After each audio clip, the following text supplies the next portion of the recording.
হয় cyber crime. Rajasthan থেকে গ্রেফতার অভিযুক্ত জয়েশ পাটিদারকে 5 দিনের পুলিশ হেফাজতের নির্দেশ আদালতের।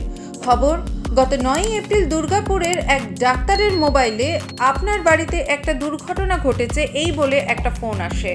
আপনার বাড়িতে গোয়েন্দা দপ্তরের পুলিশ যাচ্ছে, আপনি এখনই 35,500 টাকা পাঠান, না হলে পুলিশ আপনাকে আটক করবে বলেও ফোনে জানানো হয়। কোনো কিছু বুঝে ওঠার আগে তৎক্ষণাৎ ডাক্তারবাবু অভিযুক্ত জয়েশ পাটিদারের অ্যাকাউন্টে টাকা পাঠিয়ে দেয়। পরে ঠকে গেছেন বুঝতে পেরে দুর্গাপুর থানায় অভিযোগ দায়ের করেন ওই ডাক্তারবাবু। ফোন ট্র্যাক করে রাজস্থান থেকে অভিযুক্তকে আটক করে দুর্গাপুর পুলিশ।